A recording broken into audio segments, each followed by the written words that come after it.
Assalamualaikum warahmatullahi wabarakatuh. Alhamdulillahirabbil alamin wassalatu wassalamu ala asyrafil anbiya'i wal mursalin sayyidina wa habibina Muhammadin wa ala alihi wa sahbihi ajma'in, amma ba'du. Teman-teman, di sini ada sebuah tantangan ya dari orang yang anti terhadap doa kunut subuh. Dan katanya di sini orang ini berkomentar di salah satu kolom komentar video kami. Namanya adalah Daun Kelor. Kata orang ini, "Sani Uye, kalau kamu bisa mendapatkan dalil hadis sahih tentang kunut subuh, saya akan kasih hadiah sepeda motor. Bukan hanya Sani Uye, semua warga NU." Waduh, rek. Luar biasa ya kesombongan orang ini, nantang-nantang dan kemudian mau memberi hadiah sepeda motor. Bukan hanya Sani Uye, semua warga NU. Waduh, ya Allah, subhanallah. Begini ya Bapak Daun Kelor, kalau jadi orang itu jangan songong, jangan sombong, apalagi bahan bacaannya sangat minim sekali. Sudah nantang-nantang seperti ini, bertanyalah dengan baik. Bukankah orang yang mengamalkan sunnah, yang merasa paling sunnah itu pasti meniru sifat Rasulullah Shallallahu Alaihi Wasallam? Dan Nabi tidak seperti ini. Pastinya Nabi nggak suka orang yang bersikap seperti ini. Dan kami akan menjawab apa yang Anda tantang untuk diri kami dan semua warga NU. Dan harus Anda ketahui, kami tidak mau dan tidak akan pernah sama sekali mau mengambil hadiah Anda. Sebab kami tidak butuh hadiah dari Anda. Yang kami butuh hanya satu, ridho Allah subhanahu wa ta'ala. Kami akan tetap menjawab apa yang Anda pertanyakan kepada kami berdasarkan kitab-kitab para ulama. Coba Anda itu buka dalam kitab Sahihul Bukhari, tepat pada juz pertama halaman 231, terbitan Maktabatus Syuruk Ad-Dauliyah. Apakah kitab Sahih Al-Bukhari masih kamu bilang hadisnya lemah atau hadis maudhu atau palsu? Allahu a'lam, itu urusan Anda sendiri. Yang jelas kami akan bacakan di sini riwayat daripada Imam Al-Bukhari dalam kitabnya Sahihul Bukhari pada juz pertama halaman 231, terbitan Maktabatus Syuruk Ad-Dauliyah, nomor hadis 1001. Haddatsana Musaddadun qala haddatsana Hammad bin Zaidin an Ayyuba an Muhammadin qala su'ila Anasun aqonatan nabiyyu sallallahu alaihi wasallam fi subhi qala na'am. Menceritakan kepada kami Musaddad, beliau berkata, menceritakan kepada kami Hammad bin Zaid dari Ayyub dari Muhammad, beliau berkata, sahabat Anas pernah ditanya, apakah Nabi Muhammad sallallahu alaihi wasallam itu kunut pada waktu sholat subuh? Jawaban sahabat Anas, qala na'am, iya, Nabi membaca doa kunut pada waktu sholat subuh.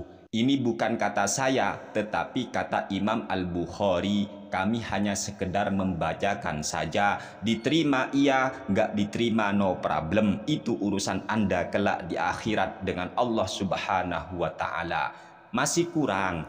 Coba cek dalam kitab Al-Azkar karya Imam An-Nawawi, seorang ulama yang bermadhab Syafi'i. Beliau ini al-faqih, ahli fikih, ahli hadis. Dalam kitabnya Al-Azkar, tepat pada halaman 57, terbitan Nurul Huda, babul kunuti fis subhi, bab tentang doa kunut pada waktu sholat subuh. I'lam annal kunuta fi sholati subhi sunnatun lil hadithis sahihi fihi an Anasin radhiyallahu anhu. Ketahuilah bahwa doa kunut subuh itu hukumnya sunnah. Hal ini berdasarkan hadis yang sahih dari sahabat Anas radhiyallahu anhu.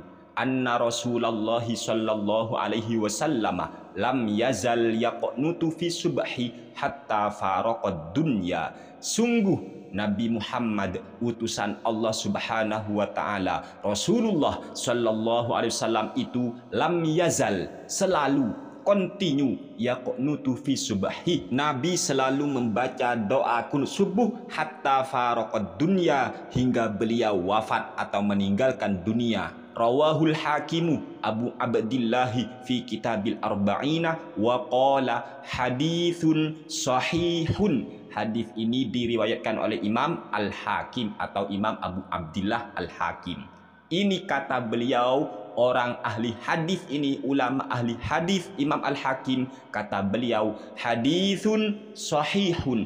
Status hadis ini sahih, bahwa Nabi Muhammad sallallahu alaihi wasallam selalu membaca doa kunut subuh hingga beliau wafat. Kalau dua kitab ini masih kurang, monggo cek dalam kitab Al-Mustadrak ala Sahihain karya Imam Al-Hakim, tepat pada juz pertama halaman 439, terbitan Darul Kutubil Ilmiyah Beirut, nomor hadis 1111. Akhbarana Abul Hasani Ali bin Muhammad bin Uqbah Asy-Syaibani bil Kufati, haddatsana Ibrahim bin Abil Ambasi Al-Qadi, haddatsana Sa'id bin Utsman Al-Kharrazu, haddatsana Abdurrahman bin Sa'id Al-Muadzin, haddatsana Fitr bin Khalifata an Abi Tufail an Aliin wa Ammarin anna nabiyya sallallahu alaihi wasallam kana yajharu fil maktubati bi bismillahirrahmanirrahim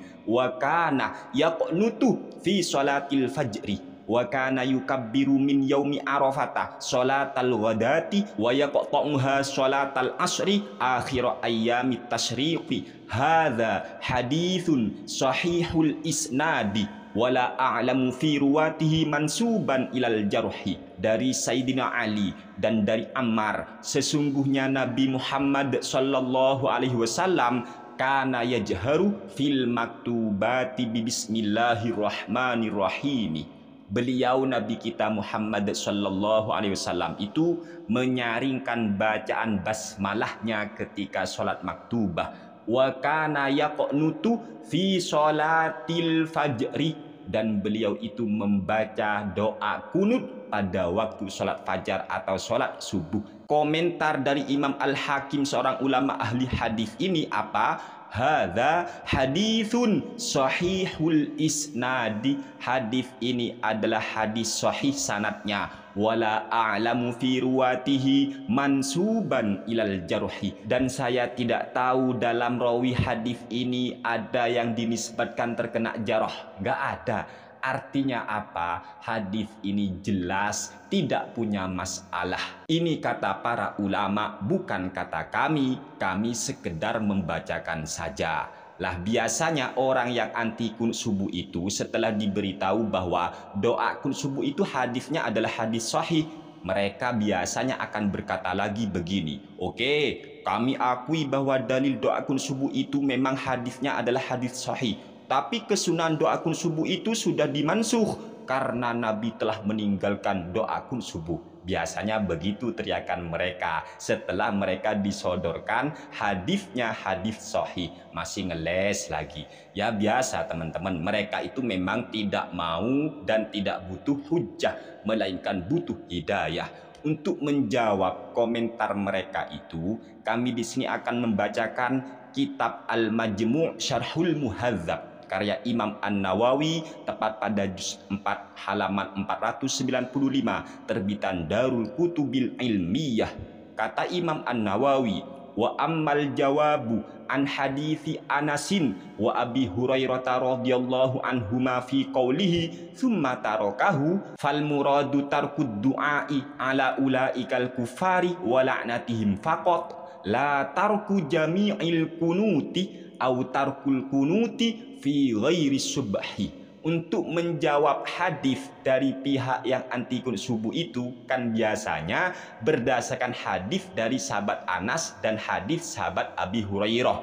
Maka jawaban untuk hadis ini kata Imam An-Nawawi fi qouli tsumma tarakahu, kemudian Nabi meninggalkan doa kunut, maka kata Imam An-Nawawi menjawab hadis ini, fal muradu tarkud du'ai ala ulaikal kufari wa la'natihim faqat, yang dimaksud adalah meninggalkan doa celaka untuk orang kafir dan meninggalkan melaknat orang kafir di saat doa kunut. Lah biasanya Nabi itu dulu ketika membaca doa kunut teman-teman, beliau melaknat orang-orang kafir. Lah yang dimaksud summa tarokahu, kemudian Nabi meninggalkannya, maksudnya meninggalkan mendoakan celaka atau laknat untuk orang kafir, bukanlah tarku jami'il kunuti, bukan meninggalkan semua bacaan doa kunut, enggak seperti itu. Autarkul kunuti fi ghairi subahi, atau maksud daripada summa tarokahu kemudian Nabi meninggalkannya, maksudnya kata Imam An-Nawawi, Nabi meninggalkan doa kunut di selain sholat subuh, karena memang ada riwayat-riwayat Nabi kadang doa kunut pada waktu sholat maghrib kayak ini dan itu kata Imam An-Nawawi itu yang ditinggalkan, bukan doa kunut pada waktu sholat subuh.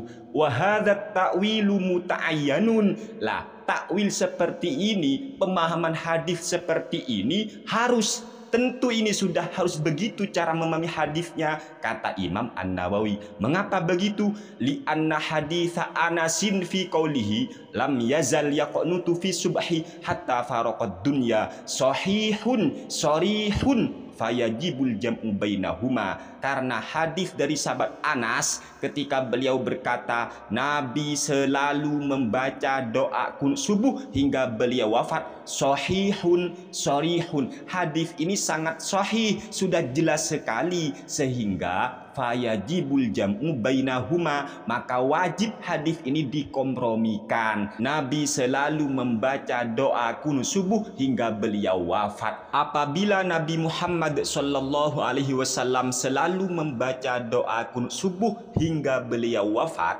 otomatis apabila ada hadis yang menjelaskan Nabi kemudian meninggalkannya, lah meninggalkannya nyanya ini maksudnya tidak lagi mendoakan laknat untuk orang kafir. Begitu. Kenapa harus begitu cara memahaminya? Agar tidak terjadi kontradiksi antara hadis yang satu dengan hadis yang lainnya. Inilah metode al-jam'u, pengkompromian hadis. Kata Imam An-Nawawi di sini, wa hadzal ladzi dzakarnahu muta'ayyanun lil jam'i. Apa yang telah kami jelaskan itu menunjukkan harus terjadi pengkompromian antara hadis.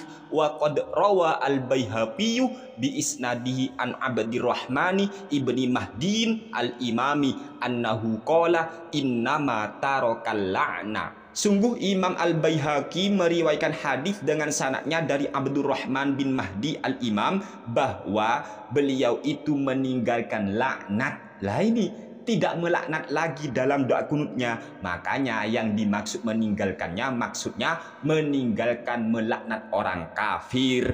Wa yuwaddihu hadzat ta'wila riwayatu Abi Hurairah as-sabiqatu wa hiya qauluhu tsumma tarakad du'a alahum. Dan yang menjelaskan pentakwilan seperti ini adalah hadis yang telah diriwayatkan oleh sahabat Abu Hurairah yang sudah berlalu, yaitu beliau berkata summa tarakad du'a lahum, kemudian Nabi tidak lagi atau meninggalkan mendoakan mereka.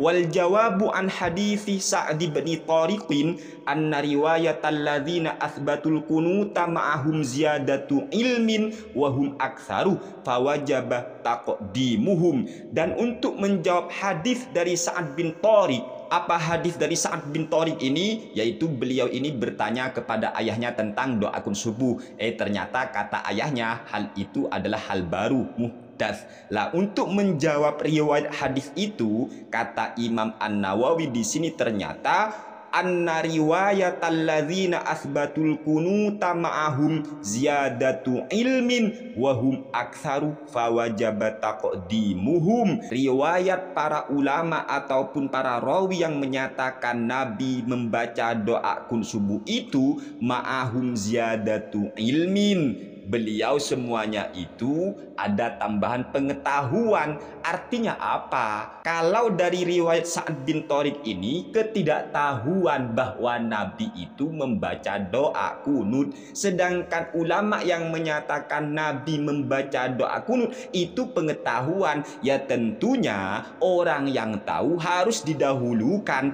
apalagi wahum aktsaru, mereka lebih banyak yang menyatakan Nabi membaca doa kunut, fawajabah taqdimuhum, maka wajib kita mendahulukan riwayat yang menetapkan bahwa Nabi membaca doa kunut subuh. Wa an hadits Ibnu Mas'udin annahu dhaifun jiddan. Sedangkan untuk menjawab hadis dari sahabat Ibnu Mas'ud yang katanya sahabat Ibnu Mas'ud itu berkata, maqonata Rasulullah sallallahu alaihi wasallam fi syai'in min salatihi. Rasulullah sallallahu alaihi wasallam itu tidak pernah membaca doa kunut dalam setiap salatnya. Lah, hadis ini ternyata jawaban Imam An-Nawawi annahu dhaifun jiddan. Hadisnya dhaif banget, dhaif BGT, li'annahu min riwayati Muhammad ibn Jabirin as-Sahmi wa huwa syadidud dha'fi matrukun, dan hadisnya ternyata dari jalur riwayat Muhammad bin Jabir as-Sahmi. Muhammad bin Jabir as-Sahmi ini ternyata syadidud dha'fi, sangat lemah, matrukun, bahkan hadisnya dibuang, ditinggalkan. Wali annahu nafyun wa hadithu Anasin isbatun faquddima li ziyadatil ilmi. Apalagi hadis dari sahabat Ibnu Mas'ud tadi yang lemah itu menunjukkan nafi, artinya mentiadakan Nabi membaca doa kunut. Sementara hadis dari sahabat Anas isbatun, yaitu penetapan bahwa Nabi membaca doa kunut, sehingga faquddima isbat yang menetapkan, yang mengatakan ada itu harus didahulukan daripada yang mengatakan tidak ada. Kenapa?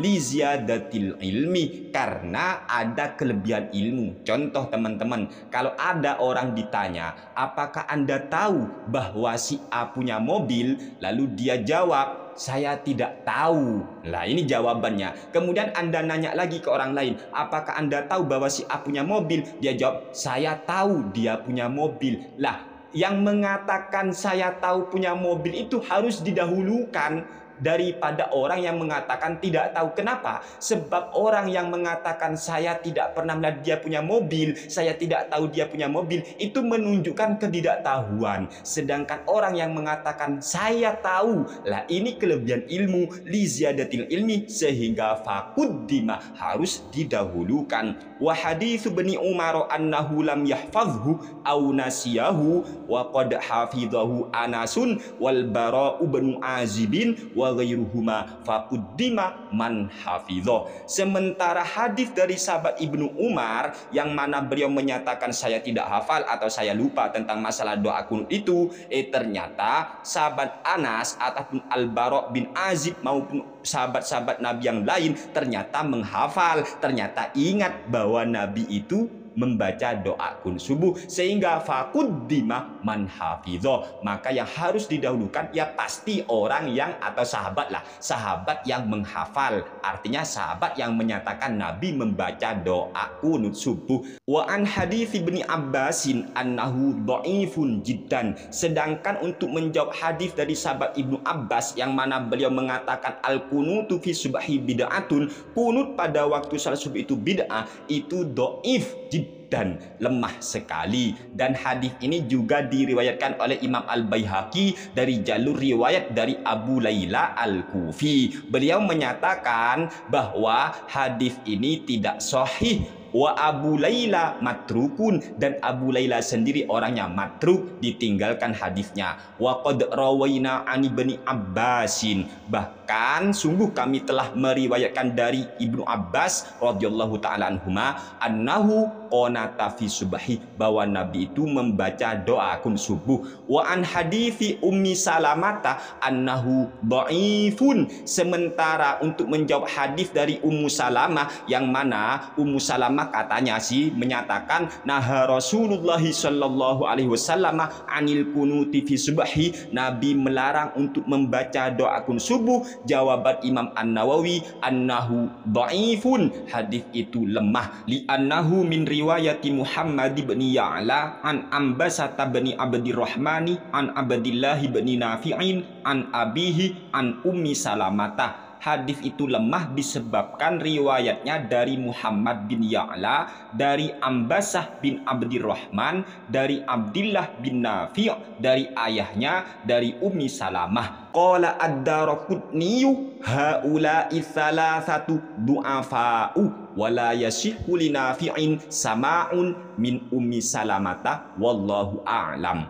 Imam ad-Daraqutni, seorang ulama ahli hadis, berkomentar, haula'i salasatu du'afa'u, 3 orang ini semuanya lemah. Siapa itu? Kan riwayatnya kan dari jalur Muhammad bin Ya'la, dari Anbasah bin Abdirrahman, dari Abdullah bin Nafi', dari ayahnya, dari Ummu Salamah. Lah kata Imam ad-Daraqutni, seorang ulama ahli hadis, mereka bertiga itu du'afa'u, orang lemah hadisnya. Wala yasihhu li Nafi'in sama'un min Ummi Salamata, dan tidak benar, tidak sahih bahwa Nafi' mendengar dari Ummu Salamah. Wallahu a'lam. Ini jawaban dari Imam An-Nawawi. Oleh sebab itu sudah, jangan ngotot. Sebenarnya kami juga tidak mau mempersoalkan orang yang anti kunut subuh. Yang mau pakai doa kunut subuh, monggo. Yang tidak mau, ya monggo. Sama-sama benar. Yang tidak benar itu orang yang tidak sholat subuh. Kenapa Anda selalu menyesat-nyesatkan, membid'ah-bid'ahkan orang yang sholat subuh hanya karena membaca doa kunut? Padahal doa itu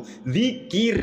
Doa atau zikir tidak pernah menjadi pembatal sholat. Kok seneng banget ya menuduh bid'ah, menuduh sesat? Berarti orang yang sholat subuh itu nanti karena membaca doa kunut subuh berarti pelaku kesesatan. Nanti ada orang yang sholat masuk neraka. Astaghfirullahaladzim. Inna lillahi wa inna ilaihi raji'un. Semoga apa yang kami sampaikan bermanfaat untuk kita semua. Amin ya rabbal alamin. Wassalamualaikum warahmatullahi wabarakatuh.